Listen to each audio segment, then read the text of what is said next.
YouTube. So I decided to do a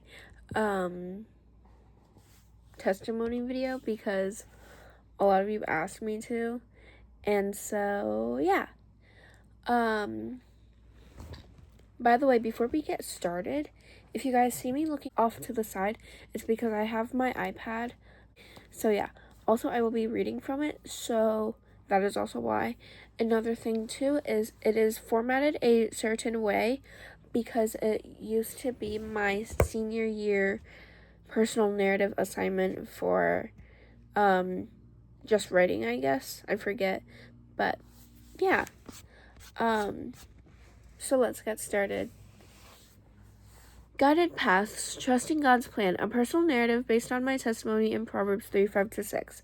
Essential question: how will our understanding of who we are shape the goals we develop for ourselves? Who I was before.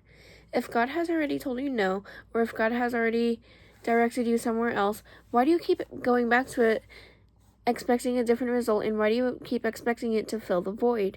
Growing up in a Christian household really shaped my faith journey from an early age. From going to church every Sunday to attending our autumn festivals to multiple vacation Bible schools, I became devoted to my faith. I loved the weeks I spent with the rumbling sounds of little kids having fun and learning about Jesus. However, I really did not pay much attention until I got into the upper elementary grades at my church. I went to church out of necessity. The experience that changed me.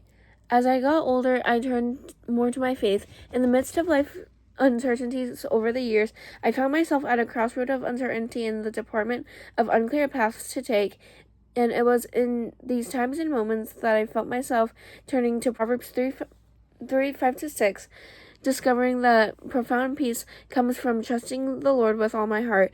This new understanding of who I am and my faith have really helped shape the goals I have for myself, because trusting in the Lord wholeheartedly and not relying solely on my own understanding while acknowledging Him in all my ways, I've found clarity and direction, allowing me to set meaningful and purposeful goals that are aligned with myself, both generally and biblically. I first seriously ventured into ministry in 2021 after following some faith-based social media. Shortly after this led me to create my own faith-based social media accounts. This ended up working in my favor because a friend had just launched a women's ministry called Faithful Sisterhood, and she invited me to contribute my graphic design skills. This experience allowed me to join her team and explore my creativity further. Following that chapter, I felt called to serve with New Wave Christian Fellowship, a global ministry for men and women. We have since relaunched and are globally serving women right now with another branch called Sisters in Christ. One of the founders of All for God's Glory recently reached out to me, asking me to join her team, and this was our message exchange. We're spreading the news because we're growing quickly. We've had some amazing work done in our first few months running. We want to invite you to join our team. We also have a weekly prayer list we send out for people to pray for if you want to just get that. This aligned with what I wanted to do, so I told them I would love to join the team. Joining this team has changed my life and who I am today. Who I am now. After joining AFGG, it has confirmed my love for working in the ministry. I decided working in tech for AFGG would be a good learning journey. Joining this team allowed me to work for both AFGG and Faithful Sisterhood. As of 2024, I was the main content creator for my own faith-based social media, Sisters in Christ, and All for God's Glory as well. Also, if you guys see me squinting, I'm not trying to. It's currently 1 a.m. as I'm filming this, and I'm just really tired. I should be asleep, but insomniac brain is kicking in. So yeah. Also, this video will not be edited at all, besides the fact that I'm going to be putting in my intro and outro. I forgot to mention that in the beginning.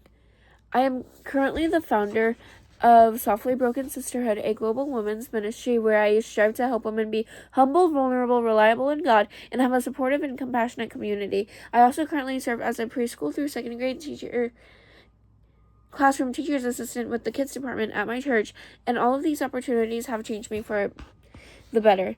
I have learned that just because I'm a woman, it doesn't mean that I can't go into ministry. The main lesson I want you to take from this is if you can trust him when you do not understand, you are doing exactly what you are meant to be doing, and to know that there is importance in putting your trust in him. I know that through him I will find my path moving forward.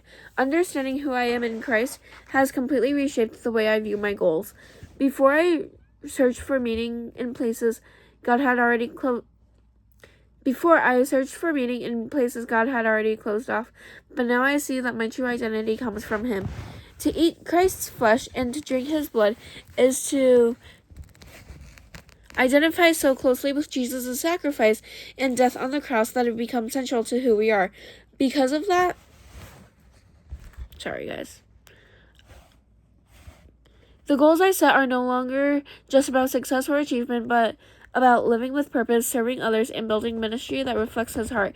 Knowing who I am in him gives me the confidence to step forward, even when the path is uncertain, because I trust that he is directing every step.